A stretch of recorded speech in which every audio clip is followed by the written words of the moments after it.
Hello and welcome to Mr. Linford's math course. In today's discussion, we're going to be finishing up our discussion on the algebra of complex numbers by talking about the operation of division with complex numbers. We're going to go through and talk about how to perform division, and we're going to remind ourselves about this idea of rationalizing a complex expression.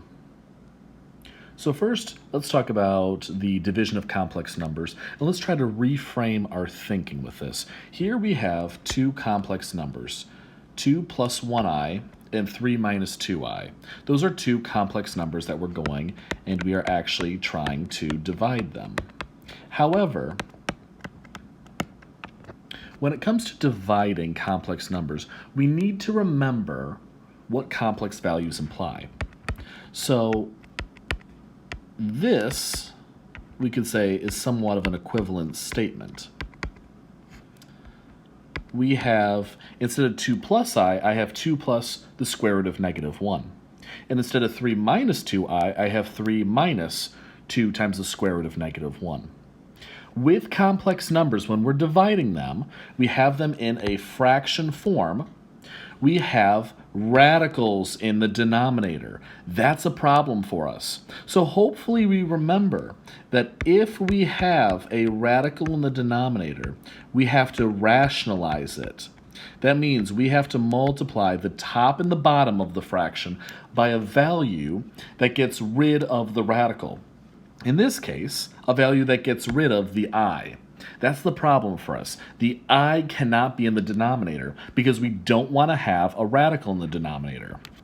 So, what do we multiply by? Pause the video, take a minute, look back through your notes, see if you can figure out what we can multiply by so that we only have real numbers in our denominator.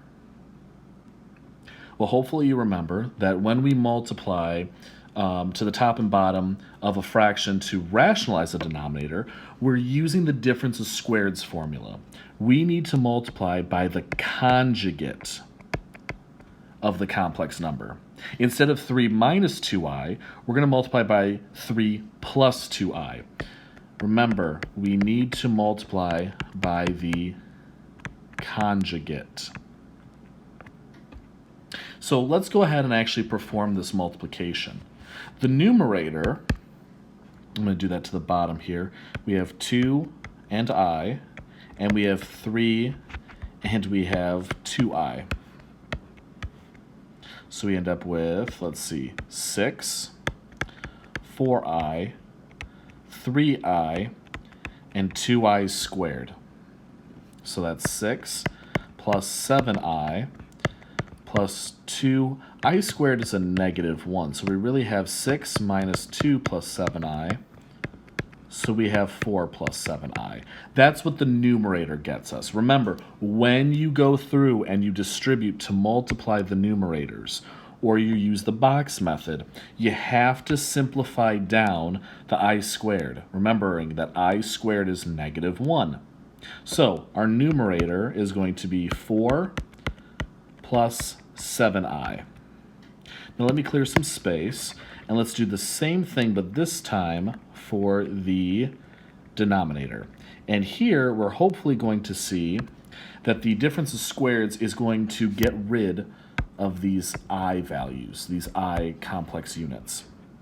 So we're going to have 3 and 2i, 3 and negative 2i.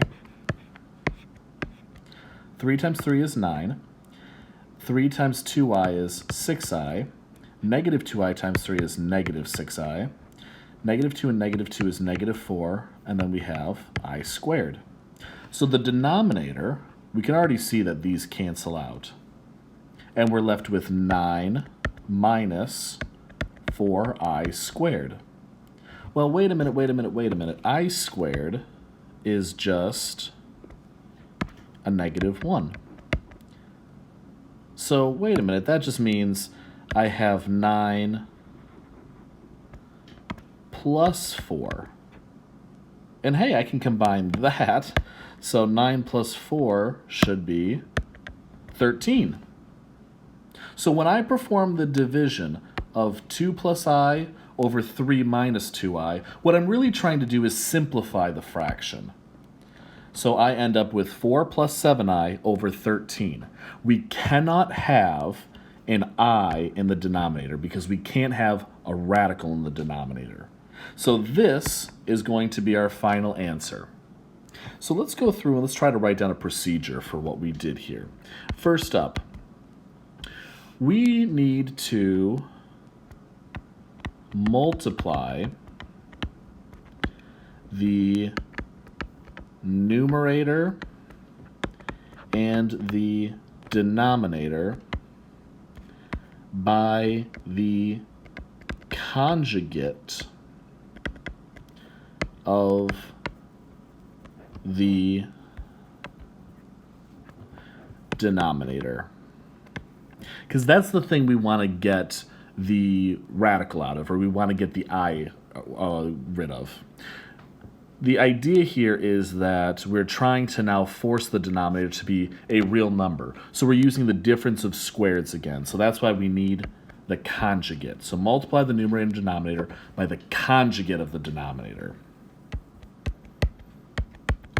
This will make the denominator a real number, a number on the number line, okay? And then step 3, we will say write your answer for the numerator as a complex number. So make sure that when you're writing your numerator, you still have it in the form of a complex number, right? You don't mix around the 7i and the 4. Make sure you write it in the proper format. So really, the stuff with complex numbers, dividing them, is not that new to us. We've already done all of this stuff before. It's just now we have to think about a different symbol and a different notation. So take a minute, practice these 2 practice problems, and see if you're able to perform this division, or in other words, rationalize these complex expressions. All right, well, hopefully you had some time to go through this process. Remind yourself that as you go through, you're always using the difference of squareds. You're trying to force the denominator to cancel out any I values. So we're going to multiply the top and the bottom by the conjugate of the denominator. I don't care about the conjugate of the numerator. I do not care about 4 plus 3i and 4 plus 3i. That has nothing to do with this problem. It's all about the denominator. Because again, the numerator can be as complicated as it needs to be. It's the denominator that needs to get rid of the I. So let's see what we have here. We have a 4 and a negative 3i. We have a 5 and a negative 2i. Let's go ahead and let's multiply that out. So 4 times 5 is 20. 4 times negative 2i is negative 8i. Negative 3i times 5 is negative 15i. Negative 3 and negative 2 is positive 6. And then we have I squared. So our answer for the numerator should be, well, we have a 20, we have a negative 23i, and then we have a plus 6i squared. But wait a minute. I squared is negative 1. And if I'm multiplying by negative 1, that means I have a negative 6. And 20 and negative 6 are going to combine together to make positive 14. And then the denominator, let's go ahead and let's try to figure out what that is. We're going to end up with, well, I guess I could use box method to show it.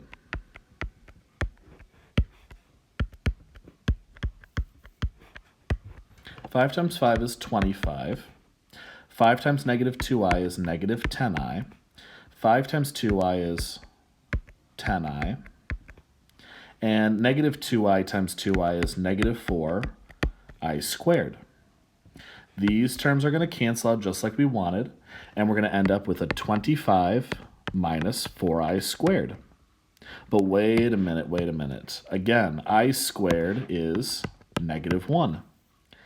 But then if I have negative 1 there times negative 4, that's just going to be a positive 4. And then if I have 25 and positive 4, I can say that that is just going to be 29. There is our final answer. I've made it so that the numerator is in fact a complex number. So I've simplified that down. And we simplified the denominator to just be a real number. Again, we can try problem 2 here. We're going to multiply again the top and the bottom by the conjugate. So if the denominator is 3 plus I, the conjugate's going to be 3 minus I. So we'll end up with, I'll move the work down here, negative 2 times 3 minus I. We're going to have to distribute that in. So we have negative 2 times 3 is negative 6. Negative 2 times negative I is positive 2I.